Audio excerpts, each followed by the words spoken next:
Welcome back to Common Ground.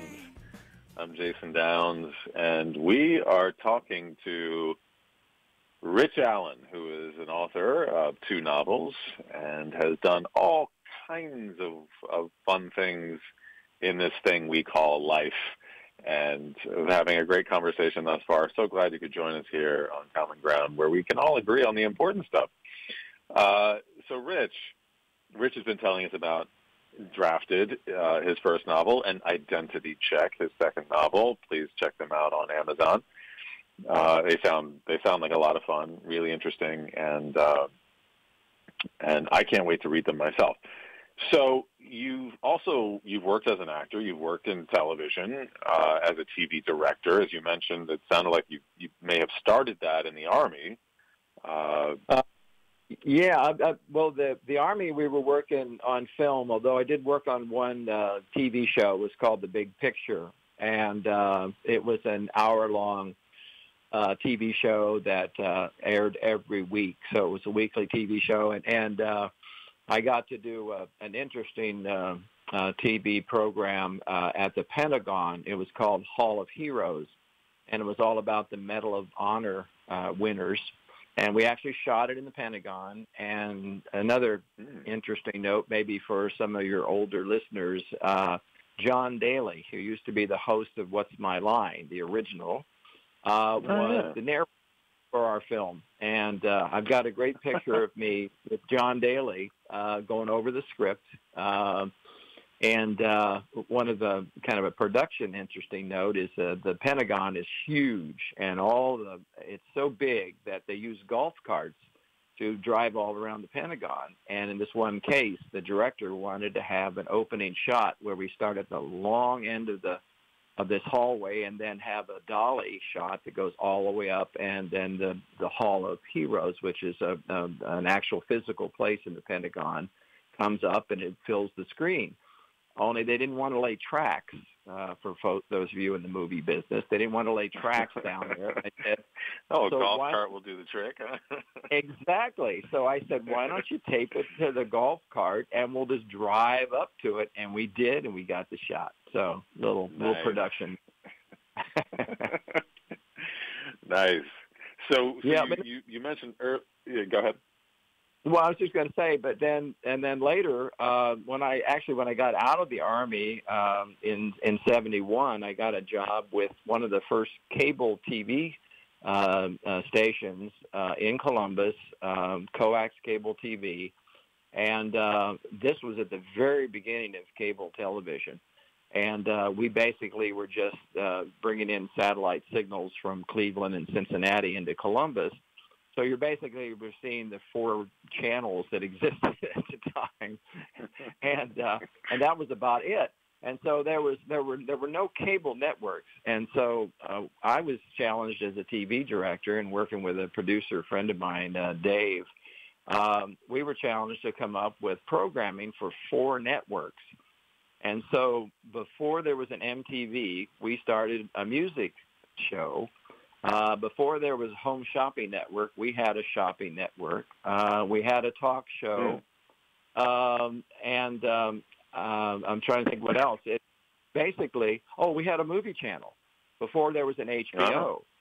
And I used to say to Dave, who was a retired TV producer director, I used to say to Dave, if we'd had a little more sense and a little more money, we could be really rich today, because we came up with all these concepts before the guys that actually did it. So that was pretty cool, and we were proud of the programming, the stuff we did back then. And again, this was early 1971, before any of the cable networks ever even got started. Yeah, wow, my goodness. And so it was called coax. Were you using coaxial cable at that time? Yeah, that was it. Yeah, we so 71. Started the cable. I think of that as such an 80s kind of technology, though. Even Yeah, we were early in the game, and there was another competing. What Columbus did, they divided it up into 4 quadrants for franchises, and Warner cable, they came up with a system called Warner Cube, which was one of the first interactive systems, and it was about 1973, and I actually went over there and we produced a TV show for them. It was called Up Country, and we worked with Warner Brother Records out of Nashville, and I still have a lot of good friends there in Nashville that appeared on our TV show. We would bring them in. We had a live audience, and we were taping in the Warner cable studios right there in Columbus. Again, this was a brand new concept, and you actually had a console that linked up with a cable to your television. You could press like A, B, C, or D, and they would have programs where you could do interactive things with your television set. And this was like one step above a remote control.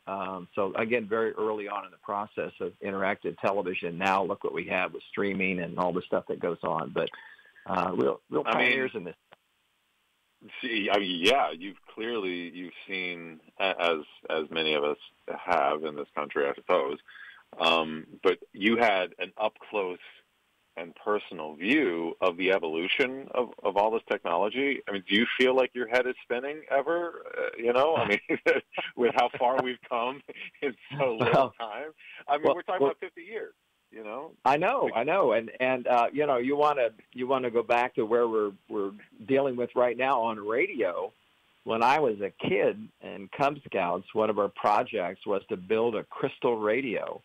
And you had to have like 30 feet of wire, and you strung it all over your room in your house. And I used to listen to the Lone Ranger on radio back when they had radio programs. And, you want to talk about blowing your mind, you go from that and this little thing you dial in, to get your favorite radio station and listen to shows and stuff, to having, 600 scripted television programs today that we can watch on streaming on your phone and just practically with a tap of a button.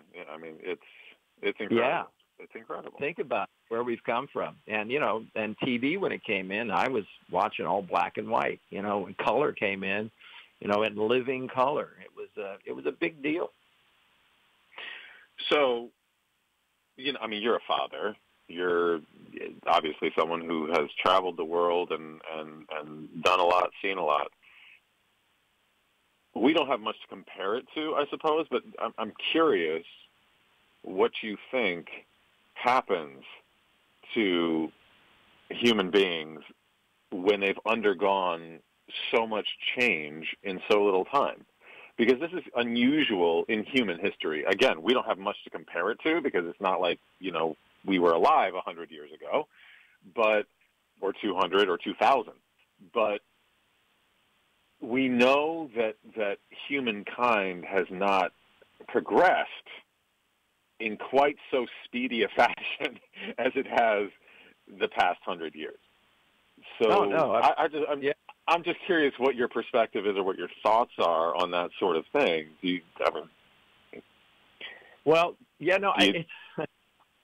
I hear what you're saying, and it absolutely. When you think about the thousands of years it took to go from working with stone tools to having iron, exactly. And then now you look at what happens in my lifetime, going from radio programs to streaming 8K video, and that's. That's happened in like you said, 50 or 60 years. So the speed of which things are being developed it does blow your mind. But someone who has lived through it all, I can tell you, although it seems like a long time when you look back on it, I have people tell me, "Oh, we're retro. We're looking back at the '80s. It's so retro." I'm thinking, I said, "Kid, you have no idea." But you just when you're in it, I don't think you notice it as much as when you look back on it and you say, "Wow, that was amazing. That was amazing. Look how far we've come and how fast." Are there things that you miss, or are you the type of person that just sort of that just sort of appreciates, where you are and where we've come. I mean, do you see this as progress? Do you see it as positive or negative? No, absolutely. I think it's all positive. I mean, there's good and there's bad with advanced technology. Sure. I mean, kids growing up were a lot more naive than they are today because there's nothing that isn't at a kid's fingertip from the time he's old enough to be able to push a button. And in that sense, I think a job, especially you talk about being a parent, I think jobs as a parent have become so much tougher because the fact that the world is accessible. And I know your show is Common Ground, and you think about that, there were things that would be going on in our country. We have no idea what's going on in another country. And now we got people mad at us all over the globe for one reason or another. To take any popular subject, politics, religion and stuff, it's now, a small aside, when I was a kid, my mother was superintendent of the Sunday schools, and so I obviously was there every Sunday. I had to be until one day I had a teacher, a Sunday school teacher, and I don't know, it was about 14 or 15, and she said, you have to be Christian in order to be totally happy. And I said, well, I think there's about 1 billion Chinese people, and I'm pretty sure some of them are happy, And it kind of like blew her mind, and it was like she threw me out. And so that that's one of the things I think that's been kind of an advantage and a disadvantage. We know a whole lot more about a whole lot of things that we never did before because of it's a global village. And was it McEwen talked about back in the 70s, where we're all wired together now.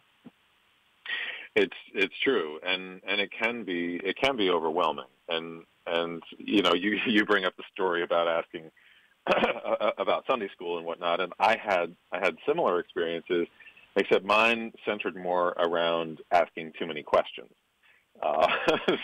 So my parents, they taught Sunday school, and to this day, I think the thing they like least about me is the number of questions that I ask, which you start poking holes in things, and you just keep going, and it starts to crumble this sense of safety that we want as human beings. I think when there is so much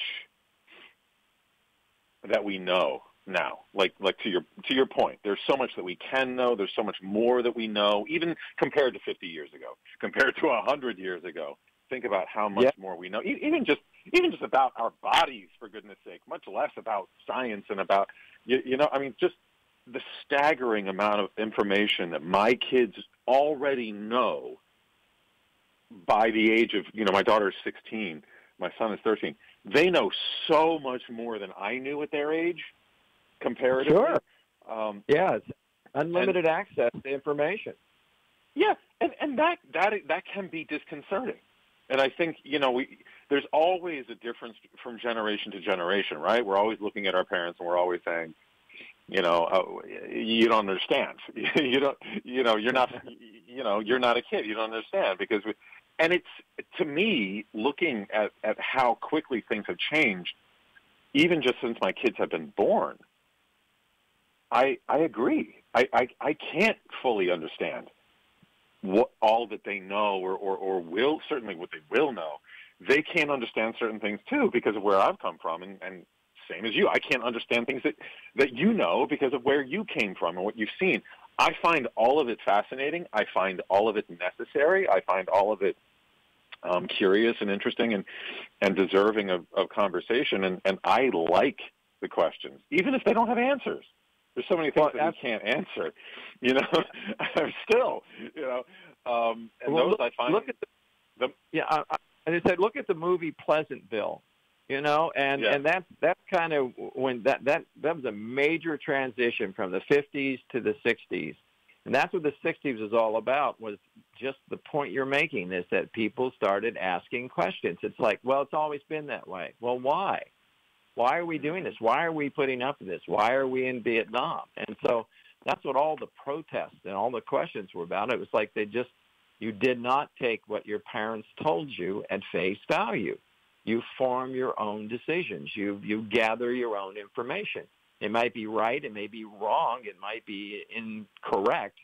But basically, you make your own decisions. You don't accept the status quo. And I think that's what you're talking about. It's the same for every generation that's come up. There's major changes every 10 years, every 60 seconds, there are changes. So, well, right. I mean, I guess ultimately my question to you is, do you think that has become exponentially sort of more and or more challenging for kids and their parents and for establishments like religion, like governments and whatnot? Do you think it's become more challenging for human beings in the past 50, 60, 70, 80 years when things started to progress so much faster than they ever had before in human history? Well, I do. I think it's sensory overload. And I think, especially if we talk about kids, I think they get exposed to stuff much earlier than they should. It's not that you want to keep information from them and you don't want to grow up, but boy, there's so much out there. It literally, it does make your mind explode. And I think people get too much too fast as they're growing up, and even as adults. I mean, there's some things that people they can't handle, and they either do one of two things. They either they go away from it, or they ignore it, or you have to embrace it and deal with it. I think that's a really great observation. I think sensory overload leads us to deal with these things in different ways. My parents deal with it really by just keeping their lives as simple as possible and ignoring anything that's like too much for them or outside their their little world. You know what I mean? They have this amazing ability to sort of just deny anything that's too much. You know what I mean? It's self-preservation, like you said. It's sensory overload. Yeah, And I think we all do that to varying degrees. I told you that we were going to meander, right? I mean, I want to get back to your radio and your music and your traveling too, for goodness sake. I know that you're a musician, and we got a chance to talk about some of that as well. We got to talk about some of the music that you make. You actually had a couple of your originals played on K-Rock. How long ago was that? That was last year. Yeah. Now, I have to say last year now because it was 2021, so that's last year now. That is so cool. You're gonna have to tell me how to submit some of my music to K-Rock. I hadn't thought of doing that, but my goodness, that's so cool. So how did that come about?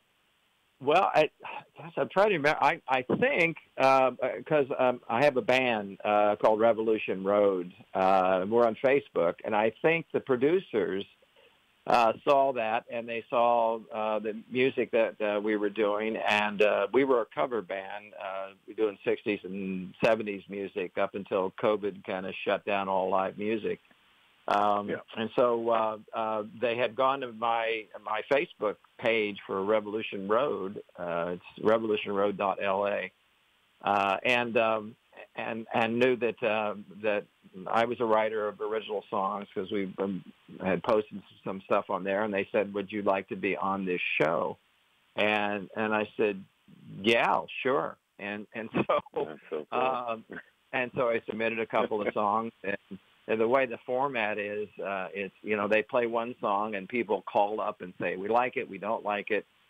And then if they like it, then you get to play a little bit of your second song. And then what they used to do, again, when there was live music, was that they would take all the people that were successful and got voted on, and then they put on a live show and bring in some of the people. That never came together because of the COVID situation, but that's how it came about. That's so cool. I wish we could hear. Maybe Patty can access some of your original music there, and we can play a little bit after the next break. But speaking of, I mean, so one thing I like to do, since we're talking about music, today in history, on January 3rd, 1987 was the first time that the Rock and Roll Hall of Fame inducted a female. Do you know who she was? The first one was probably Aretha Franklin. I knew you'd know the answer. Yes, one of my all-time favorites. And some to follow. It still took them a long time to recognize too many women, but of course, the next one I believe was Jefferson Airplane, then Joni Mitchell, then Bonnie Raitt, the Pretenders, and of course Stevie Nicks made history because she was twice. Because she was in twice, right? Exactly, for Fleetwood Mac and then as a solo artist. But anyway. I love the little historical facts and stuff. So as a writer, here's an interesting little fact. On this day in 1841, the writer Herman Melville ships out on the whaler Acushnet to the South Seas. And famously, as I'm sure you know, he ended up writing Moby Dick based on his experiences there and the legend of the whale ship Essex, which is an amazing story in and of itself. Anyway, he was 19 years old, and he was a cabin boy on a ship bound for the South Seas on this day in 1841. Anyhow. See, there's another guy who wrote something about what he knew. So he had been through the experience of being on a whaler. So there you go. Right. That's right. And I still remember the first time I read that book. It made quite the impression. You also, here's another one. Talking about TV in New York and whatnot. Okay, on this day in 1973, January 3rd, a 12-member group headed by George Steinbrenner purchased the New York Yankees for $10 million from CBS, which owned the team since 1964, which I didn't know that either. I didn't know CBS that. Owned the Yankees for that many years. Well, I guess it was only 10 years, but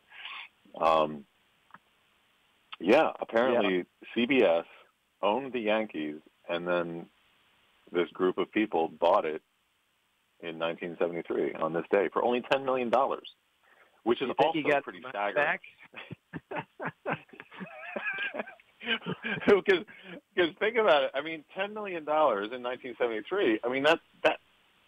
I mean, it was a lot of money, but it wasn't a lot of money, in 1973 for something like that. For a friend. I'm just going to say CBS probably pays more than that for the television rights for the Yankees now. That's exactly what I was going to say. I feel like in the 73. So it's been again about 50 years. In those 50 years, $10 million would be considered a drop in the bucket for even one of the players' salaries, for goodness sake.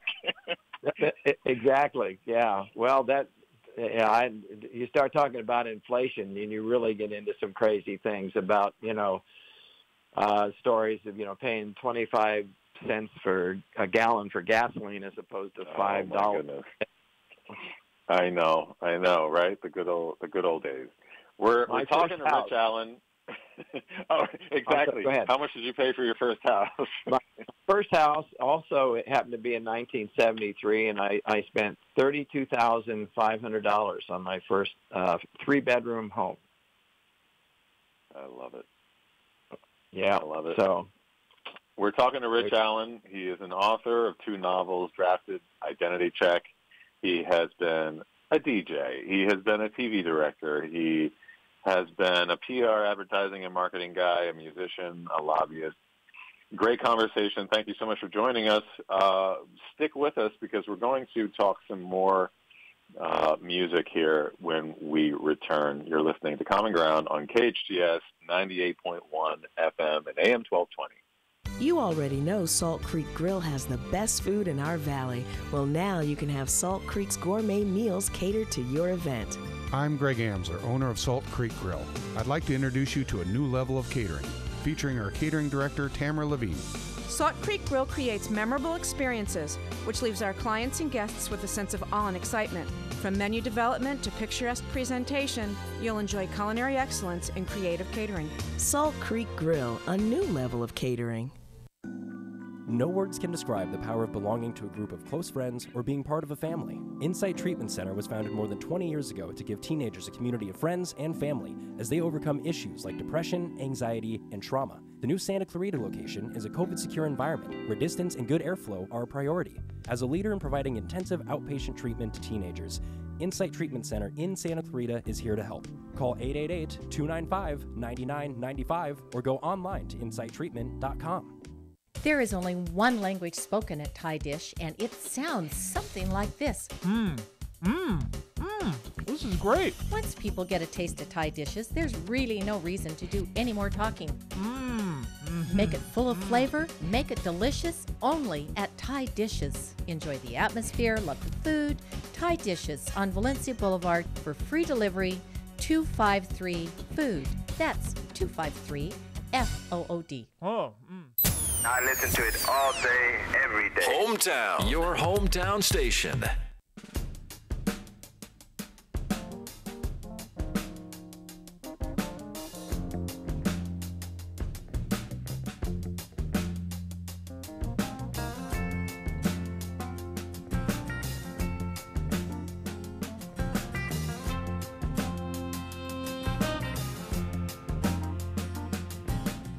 I still love that groove. Still love that groove. Can't help but bob my head to it. Can you hear me? Testing, testing. Oh, we can hear you all right, Jason. Okay, good. So we are talking to Rich Allen. Some know him as Rich Allen Jones. He's the author of 2 novels, Drafted and Identity Check. He is an actor. He's been a radio DJ. He's a musician, a lobbyist, PR, advertising, marketing guy. We haven't asked what you're doing these days. Like, are you retired from all of your adventures? Are you just a traveling minstrel now? What are you doing? No, I'm actually I am retired from my 9-to-5 job. My last job was I went out to establish a new cable television system in Hawaii, which was quite an adventure. I negotiated programming contracts with all the cable networks and the broadcast stuff and that to strike deals to carry their content on cable systems. And I did that for Verizon, and then I did it for the Hawaiian Telecom. Anyway, so I'm retired from my 9-to-5 job, but I said when I retired I was just going to do the fun stuff. And so that's really, I'm still writing. I have a new novel that is in its final stages, which will probably come out this year. I'm still writing music, still playing with my band, Revolution Road, and still doing some acting, as where we met. And I have an agent, so I've been doing some acting, TV, and film and stuff, and just having some fun doing that. Sounds like a good life, and you love traveling. Where I do, yeah. Where would you say are some of your favorite spots on this incredible planet? I have been very lucky. As I may have mentioned to you at some point, I've been to all 50 of the states, the United States, and including Alaska, and obviously I lived in Hawaii. And I've been to 50 different countries, and every one of them has its uniqueness. But I would say riding a camel up to the Great Pyramids in Cairo, in Egypt, was a highlight. Wow. Walking the Great Wall in Beijing. Well, hold on. Let me interject and ask a couple of questions along the way here, because Sure. because I'm interested. So when you were in Egypt, did you by chance visit King Tut's tomb? I did. Yeah, Valley of the Kings. Outside. Okay, of, because on this day was the day that Howard Carter discovered King Tut's tomb. And just as a side note. And the curse took on the curse. And took a lot on of people from that expedition died. Yeah. So what was it like for you walking into that? You know, being in such an ancient place and going into that tomb and things like that. Can you even describe it? A couple of things. Yeah. Most of course, you know, the basically he was a grave robber, and they had a lot of those. And to try to protect King Tut, they actually put his resting place underneath of another pharaoh. And so they designed it that way. So you actually go down underneath another one, down these steep steps into this place. And everything is out of there. But we were lucky enough. You may have heard of the King Tut exhibit that travels around the United States every once in a while, every so many years. But it was at the Cairo Museum. So we got to see and take pictures of all the artifacts. And wow. And the most interesting thing about Cairo was, you know, we talk about religions and differences a little bit earlier in the show, and on this one day, I went to a church where Mary had brought the baby Jesus when she escaped to Egypt. I went to a temple, a Jewish temple, where Abraham had stood on the spot, and they built a temple there. And I went to the Mosque of Muhammad Ali, which is one of the major prophets. And the interesting thing was you listened to all the stories from the people telling about their religion, their beliefs and stuff. And, you know, you talk about common ground. We are so close in all of our beliefs in some type of a superior being. And so I know you're not supposed to talk about religion or politics, but it's okay. It's okay. We're not afraid here. Well, that's what I'm saying. They were so close together. It's like, you know, why were there the Crusades? You know, it's you don't argue, you don't fight other people just because they're different. And when you listen to the true story behind all that, they're so close.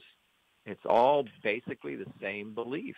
And you mean geographically as well, that they came from so close to each other. Yeah, yes, exactly. Yeah, geographically and philosophically. You know, the whole background of the religions are so close together. Yet people seem to focus on the differences. And I like your concept of, you know, you look for common ground. So what do we have that we can agree on? You know, what's the same? Yeah, don't focus on the differences. Let's look on where we're together here. So because anyway, that from my perspective, and I don't know if you agree, but from my perspective, it seems like we have a lot more things in common than out of common. So I mean, that's just my perception. But, I like out of common. Yeah, absolutely, I do agree. And you've traveled the world, and it sounds like you've found that to be true as well. That we have much more in common than the things that and I like how you put it. What did you just say about focusing on what differences? What we agree on, not on what we disagree on. On. Thank you. Yes. Yeah. Let's focus on what we agree on rather than what we disagree on. Yeah. Yeah. So you know, a lot of playing. I got to play an Alps horn, and I got to go to the top of the Gorner Grot to see the Matterhorn. I walked on the Great Wall, China. That was interesting. I'm also my wife and I were both scuba divers, and so we've dove all over the Pacific and the Caribbean, and that's some interesting experiences too. Having shark encounters and doing vertical cave dives and exploring old wrecks underwater. So yeah, I love seeing where we're together, but I like the unique differences of different countries and customs and people, because that's what makes us all interesting. If we were all the same, it would be really boring. I totally agree. That's what I've loved about traveling my whole life as well. Is I am interested in the differences and interested in what I can learn from all the vast experiences and uniqueness, from one place to the next. I think you also find, as you were just saying a moment ago, that, in celebrating all of those interesting things about different places and different people, you also can't help but find that at our essence, we do come from a similar place, and we want similar things, and believe similar things, and value similar things, and I think that's what we're sort of talking about here too. So, anyhow, that's what makes you grow. That's what makes you who you are. It's all those experiences, and I think that we used to take our kids out of school for an extra week at spring break, so they could travel in Europe and see other places and that. And I think they learned as much, if not more, from that than what you can from a book. To appreciate other people such and an other important part of education. Yes, I totally agree. I think it's such an important part of anyone's education is to travel. Yep. Anyhow, Rich Allen, thank you so much. This is our time for the day. Such an honor to have you, and such a pleasure to have this conversation with you. Please check out Rich. He's got his band, Revolution Road. He's got his books, Drafted and Identity Check. You can check them out on Amazon. And just an honor to know you exist out in the world as a positive force, as a positive human being on the planet.